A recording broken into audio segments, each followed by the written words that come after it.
برضه حد هيقول لي طب الواجهات هنعمل فيها ايه؟ ما الواجهات يعني طبعا الواجهات دي هي واجهات فيها مزيكا، يعني فيها جمال وفيها، طب ما احنا بنعمل خرسانات. اقول له لا، برضه احنا نقدر ان احنا يعني ده نموذج الواجهه دي.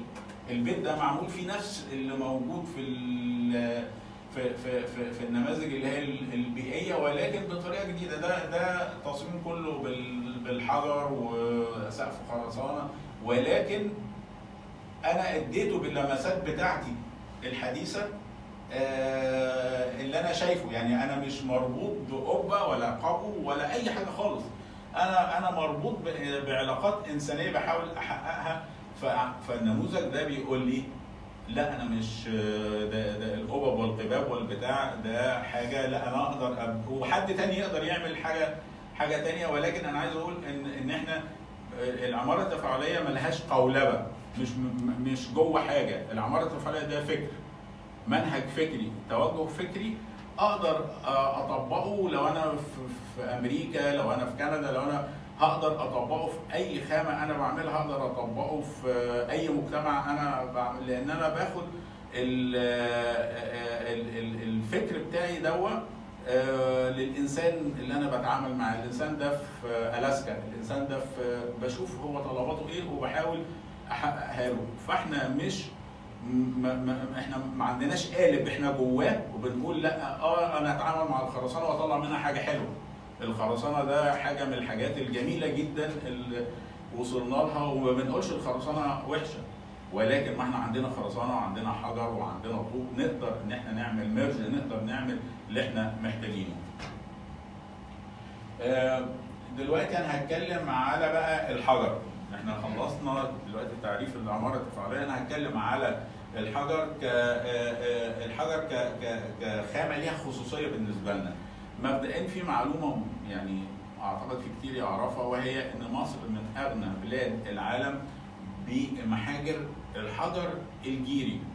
طيب مش اي حجر جيري، برضه انا دي عايز اقول، انا في ناس يقول لك لا الحجر الجيري ده، لا مش اي حجر جيري. الحجر الجيري الرسوبي الكالسي. بمعنى ايه؟ بمعنى ان الحجر الجيري ده في منه حجر طباشيري اللي هو بيبقى على سطح الارض، اللي احنا بنشوفه ساعات بلوكات كده بيضه بيتبني بينها حاجات في الساحل، حاجات في البتاع. لا، احنا عندنا حجر الجيري الرسوبي ده. الرسوبي يعني ايه؟ اللي اتكون على ملايين السنين. طيب كالسي يعني الغني بالكالسيوم. طيب ايه ميزه الحجر ده عن الحجر الثاني؟ يعني احنا دلوقتي عارفين ان الجير في منه جير حي، ودايما احنا بنوصي في شغلنا لاي مبيض محاره ما تحطش جير ولا جبس على المونه. ليه؟ لانها بتتشقق. طب ايه اللي بيحصل؟ انا في حته عايز اشرحها بسرعه، هي حته يعني احنا طبعا بالممارسه عارفينها، ولكن احب برضه اشرحها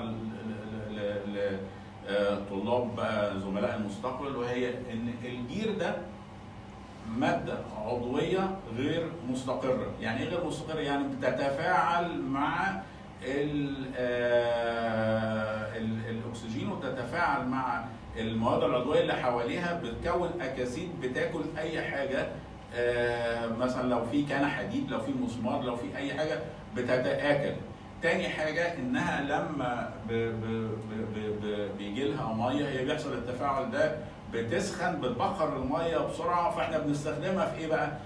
في الجبس، في القوالب اللي احنا عايزينها تنشف بسرعه بنستخدم الجير، لان هو بيحصل تفاعل، بيسخن، بيبخر الميه بتاعته، فبنلاقي القالب اللي انا عايز اعمله ده هستخدمه نشف بسرعه. اما في المواد الانشائيه ما ينفعش استخدم فيها خامه غير مستقره. غير مستقره يعني هتتفاعل مع اي حاجه عضويه حواليها، فهتؤدي في الاخر لو انا استخدمتها في مثلا تحت البلاط هتتفاعل وتنتج غازات، نلاقي ساعات البلاط قابل، لان انا ما جبتش رمله نظيفه ولا جبت مونه نظيفه، ده انا فيها مواد عضويه اتفاعلت عملت غازات، الغازات عايز تخرج، فنلاقي ايه كتير قوي ارضيه ابق من هنا. الحيطان اللي مشققه نتيجه برضو ان انا اللي شغال ضاف لها جير او خامه غير مستقره، ادت الى تفاعل خرج الميه منها، شرخ المونه.